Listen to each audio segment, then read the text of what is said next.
Hello, everyone. Let's have more news about the Miami Heat.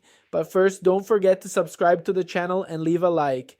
Former Miami Heat legend and 2023 Naismith Basketball Hall of Fame inductee Dwane Wade won 3 NBA titles with the franchise throughout his illustrious career. Two of Wade's championship victories came as a vital member of the Heat's unstoppable Big Three trio, co-starring with LeBron James and Chris Bosch after both superstars famously made their way to Miami in the summer of 2010. Though the three all-time talents were able to raise the Larry O'Brien Trophy twice as teammates, Wade recently revealed during an appearance on Barstool Sports' Pardon My Take podcast that Bosch was originally hesitant to leave the Toronto Raptors and join the 2006 NBA Finals MVP in Miami. I think the one thing is that Chris Bosch was in Toronto.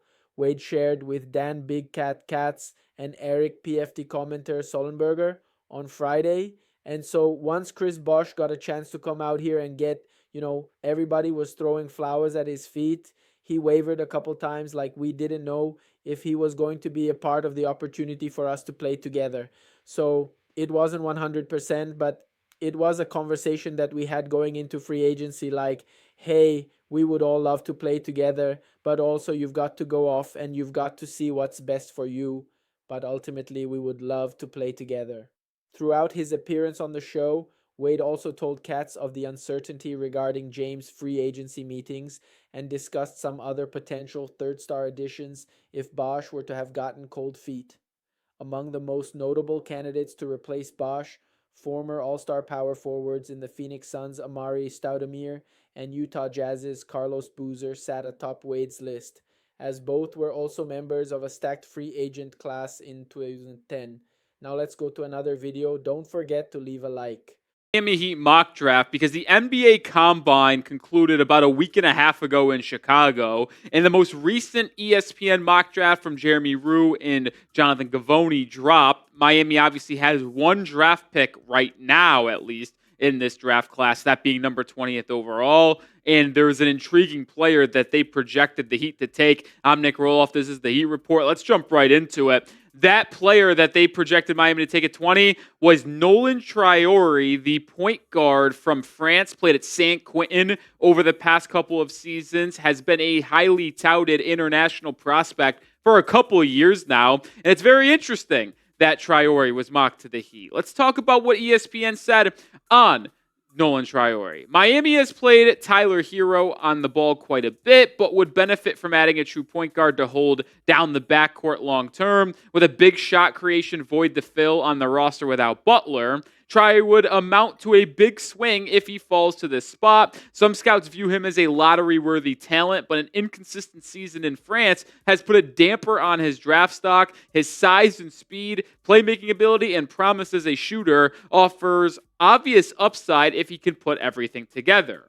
The far down in the draft, Traore is an attractive pick for a team like the Heat, who have historically had success developing prospects. And I'll say this about Traore. He is certainly an interesting prospect because there is a lot of upside there. I think I've mentioned this in the past on the show when talking about Traore, but he coming into this season in this draft process was a projected top 10 pick. Like, if you go back to way too early mock drafts following last year's draft in the summer, when everybody does the way too early mock drafts, like in June and July, Traore was in the top 10 consistently. He was right up there as a prospect, as an Edgecombe, as an Ace Bailey, a Cooper Flag.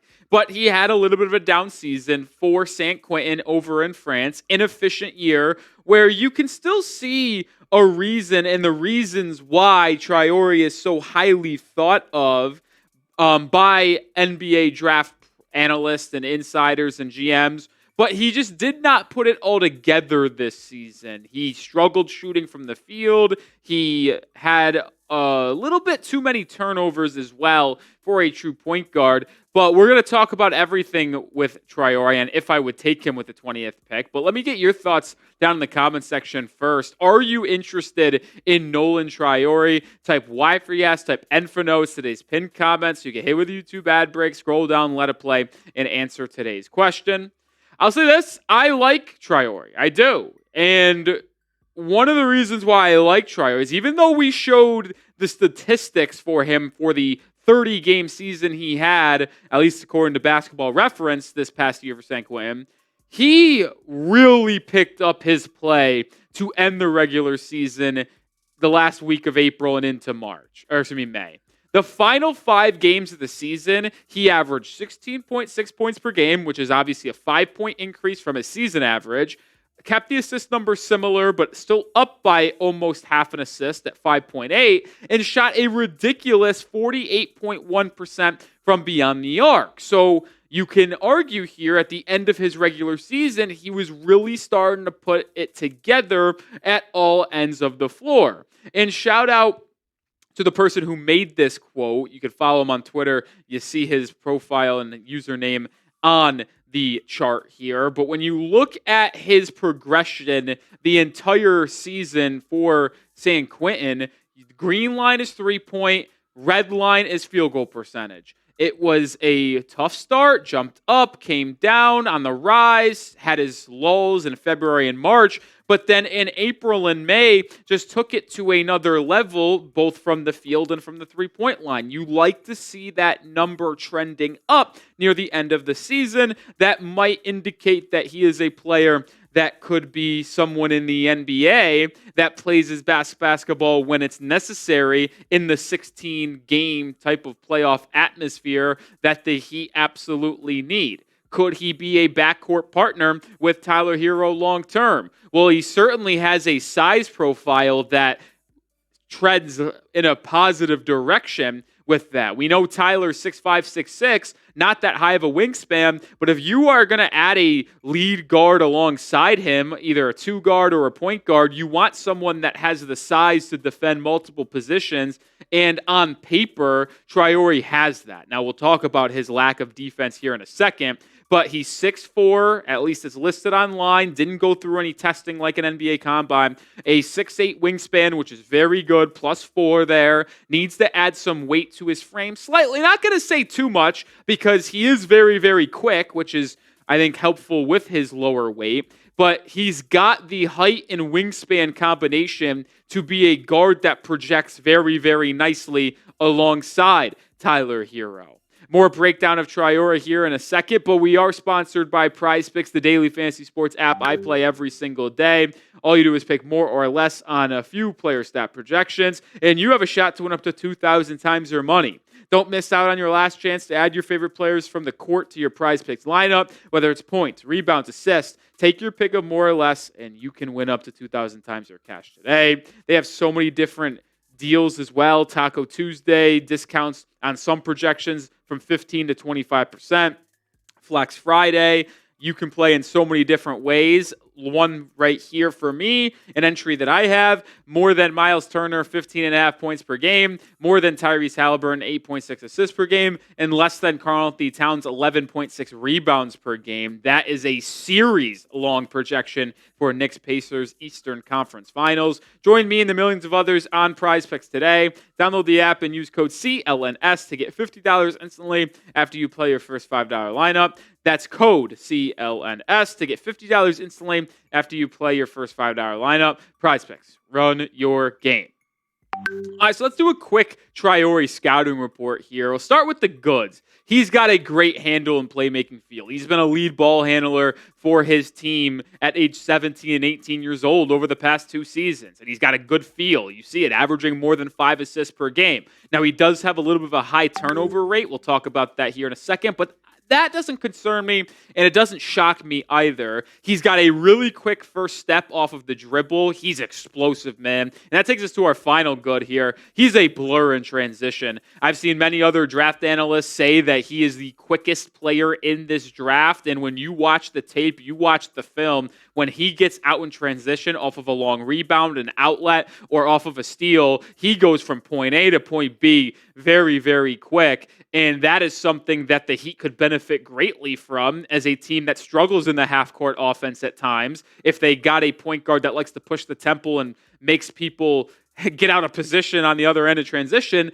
that could be awesome. Now, there are some bads with Nolan Traore. He is an inconsistent shooter at all levels, in the mid-range, in the float game, and from beyond the arc as well. We'll showcase some numbers here on that in a second. He lacks focus defensively, sometimes isn't paying attention to where his man is, sometimes isn't making the right rotations. He's got the tools to be a good defender, but coaches need to get the best out of him, and there's concerns on if he even would like to try to play defense regardless. And another thing is that he does not absorb contact well driving to the basket, often gets bumped off of his spot, which then leads to inefficient shots that he takes in the mid-range, which is why I wanted to talk about this, because this is concerning stuff here this past season for San Quentin and Nolan Traore. If you look at his shooting splits per synergy of last season on different marks, he shot 30.6% on catch and shoot threes, not very good whatsoever,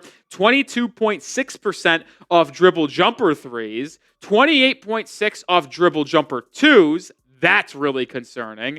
And a lot of his shot diet consisted of floaters in the pick and roll using his speed. He only made 33.3% of them. That is just another indictment of that efficiency we talked about earlier, where he shot 39% from the field and 30% for three over the 30 games for San Quentin. So he does have a lot of holes in his scoring game, but one thing that he is really good at and how he is able to average double-digit points per game overseas, despite those inefficiencies, is that he is unbelievable in transition. We talked about how he is a blur. Well, he's also solid in the half court. He made 57.2% of his layups this season, which isn't bad for an 18-year-old playing in a professional league over in France. He shot 65% on twos in transition.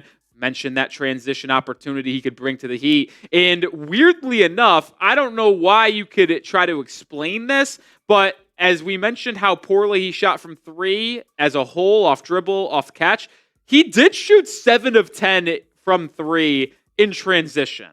I don't know if it's because transition threes are wide open, no one around you. I can't really point to a direct reason. Maybe it goes back to getting his legs into him more when you have those looks in transition from three. But I know it's a small sample size. Shooting 7 of 10 from three in transition is really, really impressive. So you do think there are some things to build on with his ability to shoot the basketball. More breakdown here and closing up the show in a second, but make sure you do subscribe to the channel, because with the draft being about a month away, we will continue to break down the latest rumors, news, and more around the Miami Heat. Join the channel today as we make the push for 23,000 subscribers. We talked about how he is a good playmaker, has good feel to his game, but does need to improve on his decision-making because he turned the ball over quite a bit over his last 2 seasons. He had a 20.4% turnover percentage last season for San Quentin, and then this year he had a 19.2% turnover percentage. So it improved by a full percent point, which is nice. And I'm not looking too much into this because he is only 18 years old. He is playing against professionals overseas, and you're just naturally going to turn the ball over a little bit more. But that percentage needs to obviously decrease at the next level.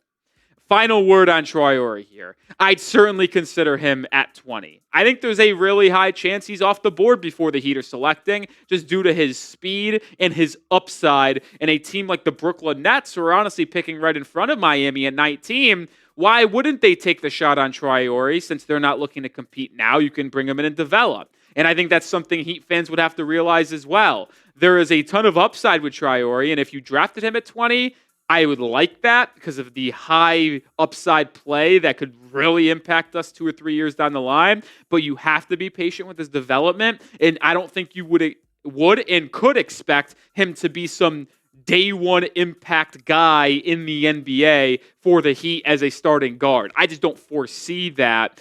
And especially how Eric Spoelstra prides himself on defense and only will play you if you can be serviceable defensively and you have a good feel for the game.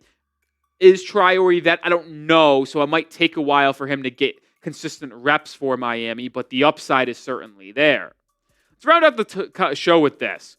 Guards at 20. If the Heat ultimately drafted a guard with the 20th pick, I think it would be one of these 5 guys. Now, maybe you could throw Walter Clayton Jr. in there as well from Florida. He was just off my list here, probably the sixth guard, because I do think they really like Cam Jones from Marquette, who they've done some work on. But I would say Traore, LeBaron Philon, Tahad Pettiford, Ben Seraph, all four of those guys could be in play for the Heat at 20. They could go with a big, they go with a guard, they go with a wing. They're so desperate for talent and upside at any position that I think they could go in any direction when we're talking about this in late June. But if they went with a guard at 20, just assuming by other people's boards, like Agor Demen's off the board, some other players are off the board, I could see it being one of these five guys. And let me ask you this. Who are you thinking? If you were to pick a guard at number 20, which one would you want the most? Some of you might say Walter Clayton. I don't think it's a good idea to draft Clayton, but that's just me.